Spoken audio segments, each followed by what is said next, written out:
So guys, welcome back once again.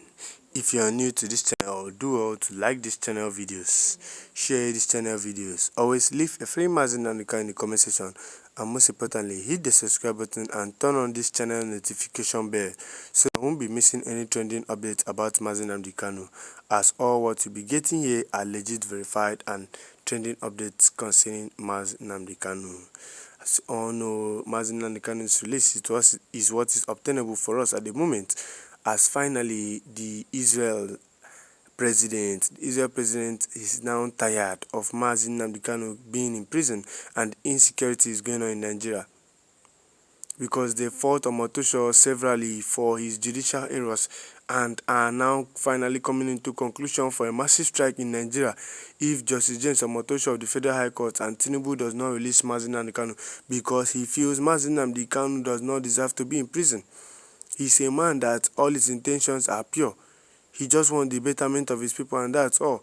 Nnamdi Kanu wants nothing but just the betterment of his people. But yet they keep frustrating Nnamdi Kanu and making him look as if he is a terrorist or he's terrorizing some communities. Yet Nnamdi Kanu just wants his people's freedom. That's all Nnamdi Kanu wants. Well, I don't blame them. The consequence will befall on them for doing this on Nnamdi Kanu, a God-sent man. There's a particular video that will be displayed on your screen now. It's very important not to miss this video that will be displayed on your screen. Watch the particular video to the end, and when we are back, we'll be getting into full details, so we'll know exactly what the Israel president has for us. You are representatives of the Christian Zionists who made Jewish Zionism possible. It's hard for me to conceive the emergence of the Jewish state, the re-emergence of the Jewish state, without the support of Christian Zionists in the United States, also in Britain, but the main thrust was in the United States in the 19th century. So Christian Zionism facilitated the rise and success of Jewish Zionism.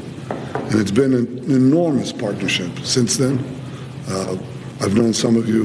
Mike, how long have we known? Since we were teenagers, something like that? A long time.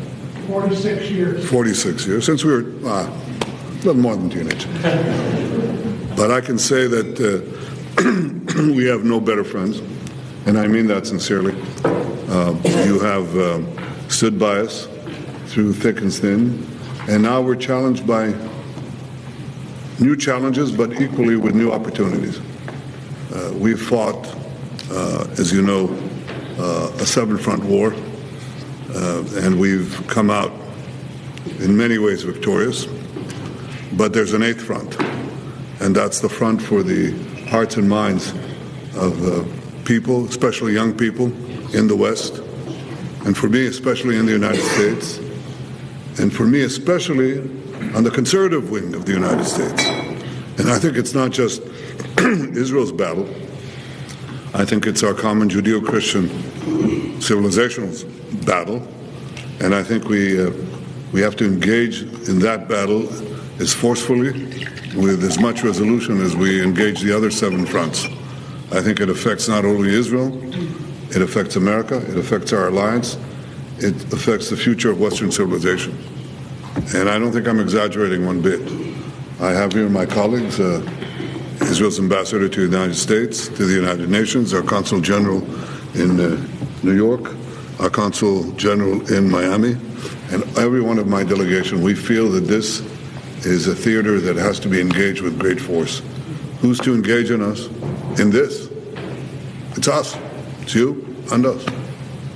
And we have to, we have to be, I think we have to stand up and be counted. They have to hear our voice.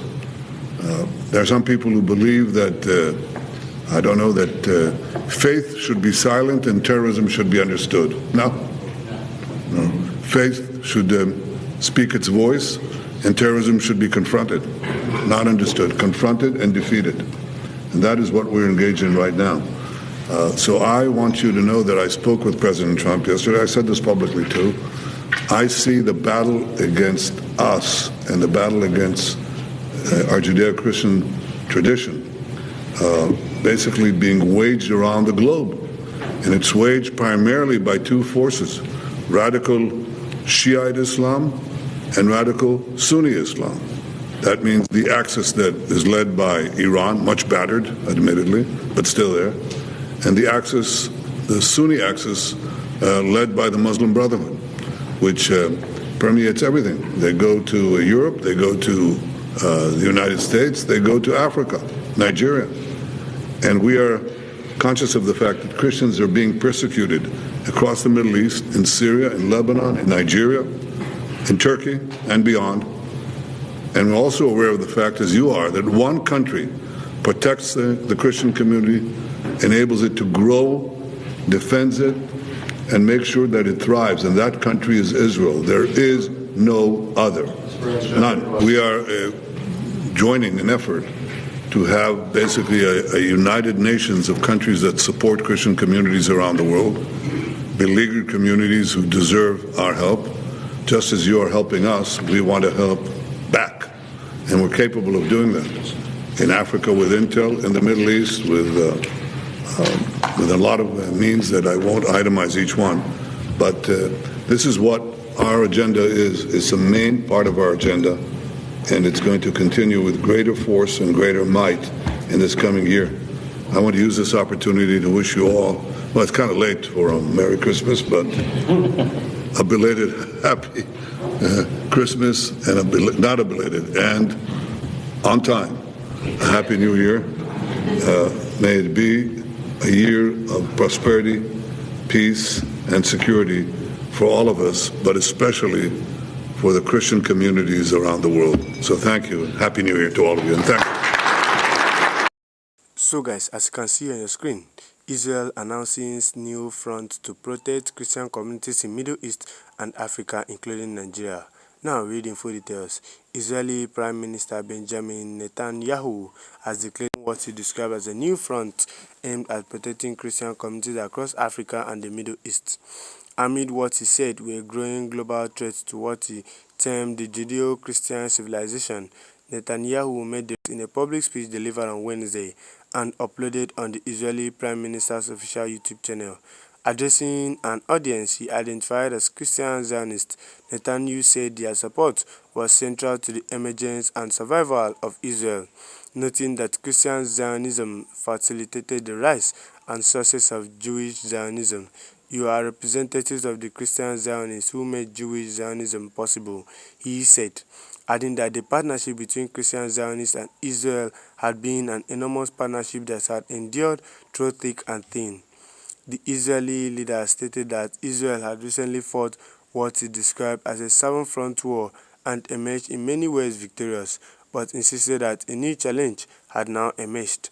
"But there is an eighth front," Netanyahu said, "and that's the front for the hearts and minds of people, especially young people." According to him, the battle was not Israel's alone, but one that affected the United States, the alliance, and what he described as the future of Western civilization. "I think it's our common Judeo-Christian civilization's battle," he said, stressing that the front must be engaged as forcefully with as much resolution as we engage the other seven fronts. Netanyahu also rejected calls for religious restraint in the face of violence, declaring that faith should speak its voice and terrorism should be confronted. Not understood, confronted, and defeated. So guys, I would love to have your take on this in the comment section. Tell me what you feel. Like this video, share this video, always leave a free Nnamdi Kanu in the comment section, and most importantly, hit the subscribe button and turn on this channel notification bell so that you won't be missing any trending updates about Nnamdi Kanu.